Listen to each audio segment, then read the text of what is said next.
Bienvenidos a una nueva clase flipada de biología.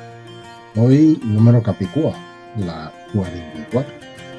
Y en el vídeo de hoy vamos a hablar del último tipo de tejidos, los tejidos conductores o vasculares, que tienen mucho que ver con lo que estáis viendo, los árboles. Posiblemente uno de los seres vivos más alucinantes que hay en la Tierra. Vamos a comenzar. La voz de la soledad. Andarina, vienes tarde. Andarina, vienes tarde. Vestida de sol y orvallo. Traes oro y plata, traes a los falleos de mayo. Vende nubes de rubí. Siento el alma mineral. Traballada en desengaños. Apagada como el faro d'una mar d'escòria gris, fatigau del camí, engurriau pel bramar, innumerables inviernos, sueño los días eternos, despierto en noches sin fin. Andarina, vienes tarde, andarina, vienes tarde, esfumando como un rayo, risca el alba de esmeralda de los falleos de mayo.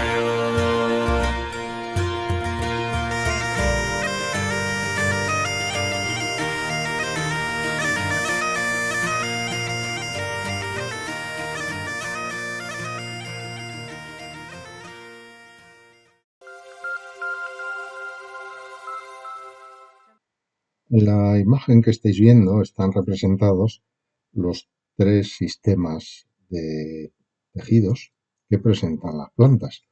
El sistema de protección, en la periferia, el sistema fundamental, en una posición intermedia y color un poco más clarito, y finalmente, en colores verde y azul respectivamente, los tejidos que forman el sistema vascular.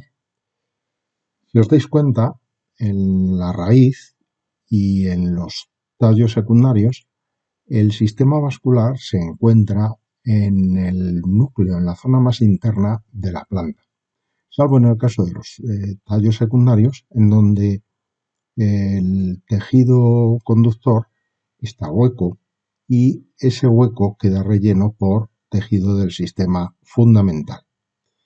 En el tallo primario, que lo tenéis un poquito más arriba, los tejidos del sistema vascular están dispersos en distintos conjuntos. Bueno, os he querido llamar la atención sobre esta disposición de los tejidos para que reconozcáis dos cosas en relación al sistema vascular. Por una parte, que está formado por dos tipos de tejidos, que se llaman xilema y floema. Aquí el xilema está representado en color verde y el floema en color azul. Ambos tipos de tejidos, digamos que tienen dos versiones, el xilema primario y el xilema secundario, igual con el floema. La diferencia entre primario y secundario lo vamos a ver en el próximo tema. Pero bueno, os adelanto que tiene que ver con que estemos considerando estructuras de plantas juveniles, digamos, o sea, que no han completado su crecimiento o que ya son estructuras maduras. Que el xilema y floema secundario aparecen en plantas ya más maduras.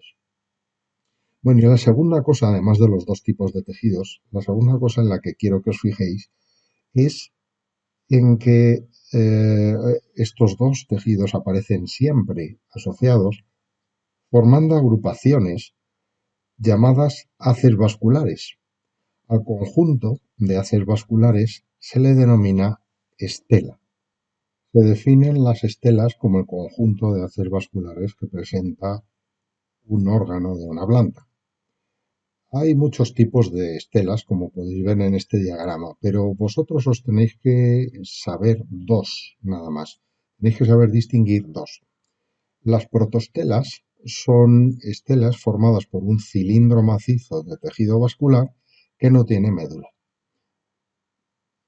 Por el contrario, las sifonostelas tienen un cilindro de tejido vascular que está hueco y ese hueco relleno por médula.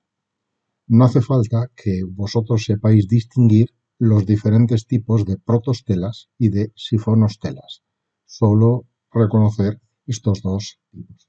Fijaos que las protostelas todas tienen el xilema, en este caso en color rojo, en la zona más interna y el floema hacia el exterior. En las sifonostelas ocurre lo mismo, pero en la zona más interna de la estela hay un parénquima medular, es decir, una médula no vascular. Incluso cuando la estela está fragmentada en trocitos más pequeños, como en este caso, siempre el xilema está colocado hacia el interior y el floema ocupa una posición más externa. El tipo de estela, es decir, el tipo de distribución de los haces vasculares que presente una planta, nos puede dar información muy valiosa y muy importante. Vamos a simplificarlo al máximo y entonces vais a ver que nos puede dar alguna información interesantísima. Por ejemplo, en las raíces suele haber solo un haz vascular, mientras que en los tallos suele haber varios haces vasculares. Eso quiere decir que las raíces van a tener protostelas como estas de aquí, que son las más habituales, mientras que en los tallos suele haber sifonostelas como las que veis en los otros dos dibujos. Además, la distribución de los haces vasculares en los tallos nos va a permitir saber algo sobre la taxonomía, o sea, sobre la clasificación de las plantas, porque en las dicotiledóneas suelen formarse eustelas, es decir, los haces vasculares están distribuidos radialmente, ¿veis? Formando un círculo, mientras que las monocotiledóneas aparecen distribuidas caóticamente, es decir, al azar. La función de los tejidos conductores, es decir, del sistema vascular, fundamentalmente es la distribución de sustancias por toda la planta. Pero además de esta función, cumple otras dos funciones asociadas. Por una parte, vamos a ver que sirven para dar soporte y consistencia a los órganos vegetales. No solo los tejidos de sostén permiten el sostenimiento, el mantenimiento en posición erguida de las plantas, también los tejidos conductores tienen paredes celulares reforzadas que van a contribuir a esta función, entre comillas, esquelética. La tercera función que pueden realizar los tejidos conductores tiene que ver con la distribución de sustancias y es la comunicación entre distintos órganos de la planta. Las raíces, por ejemplo, pueden comunicarse con las hojas o con las flores, o viceversa. Y lo pueden hacer de una forma que conocemos también en los animales, de forma química. Un órgano puede producir una determinada sustancia química que a través del sistema de distribución llegue hasta otro órgano y provoque una cierta respuesta.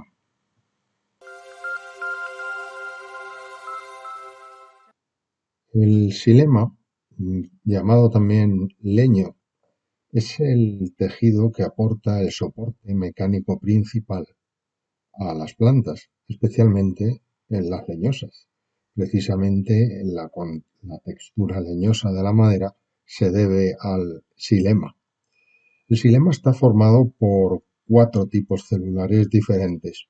Los dos más importantes son los que estáis viendo en la imagen y se llaman elementos de los vasos, tráqueas, y traqueidas. Los elementos de los vasos, las tráqueas, se distinguen de las traqueidas porque tienen el extremo achatado, las tráqueas tienen el extremo achatado y la pared se reabsorbe por completo. De modo que las células, como están apiladas longitudinalmente, terminan formando un tubo, cosa que no ocurre con las traqueidas. Las traqueidas tienen un extremo puntiagudo y presentan una placa perforada que permite comunicar una célula con la otra. Además, bueno, luego vamos a ver una tabla comparativa en donde distinguiremos mejor las tráqueas y traqueidas. El interior además se reabsorbe, el citoplasma se termina reabsorbiendo para facilitar el transporte de sustancias, de modo que las traqueidas comienzan siendo células vivas, pero las tráqueas terminan siendo células muertas. Además de este tipo de células se encuentran las células parenquimáticas, que tienen una función de almacenamiento o comunicación, y células de sostén, que ya las conocemos porque son las fibras de esclerénquima o esclereidas, dependiendo. Todos estos tipos celulares, menos las fibras de esclerénquima, las podéis ver en esta otra serie de dibujos, en donde podéis observar cómo se disponen unas respecto a otras, tanto en sentido longitudinal como en sentido transversal. Pero vamos a comparar más a fondo tráqueas y traqueidas, que son las células protagonistas en este tejido. Bueno, esta tabla resume las diferencias entre traqueidas y tráqueas, ya sabéis, elementos de los vasos también, de modo que no voy a explicaros mucho más, creo que es suficientemente elocuente. Os he puesto también unos dibujos de dos tráqueas y de una traqueida, bueno, realmente dos pares de tráqueas y un par de traqueidas, para que vayáis observando las diferencias. Quería comentaros, las tráqueas son el elemento conductor más importante en las angiospermas. Aunque en las angiospermas también pueden tener traqueidas. Sin embargo, las traqueidas son el único elemento conductor en helechos y gimnospermas. Ahí pone el principal, pero además de principal es el único, porque los helechos y las gimnospermas no tienen tráqueas. En el dibujo no se aprecia, pero las tráqueas forman largos tubos. Sin embargo, en las traqueidas, las alineaciones de células, pues tienen los extremos solapados, pero no están completamente huecos. El diámetro es mayor en las tráqueas y menor en las traqueidas, y sin embargo, con las paredes ocurre lo contrario. Son más finas las de las tráqueas y más gruesas las de las traqueidas. Los poros son pequeños y más numerosos en las tráqueas y grandes y menos numerosos en las traqueidas, los poros laterales en las áreas perforadas laterales, que permiten la comunicación de los elementos conductores con las células de parénquima, por ejemplo. Las tráqueas tienen las placas perforadas, sin embargo, las traqueidas no tienen las placas perforadas. No hay discontinuidad en las paredes. Las tráqueas, por lo tanto, tienen mayor eficiencia en la conducción de savia y las traqueidas menor, porque tienen más obstáculos para la circulación de los líquidos. En definitiva, las tráqueas forman tubos y las traqueidas no.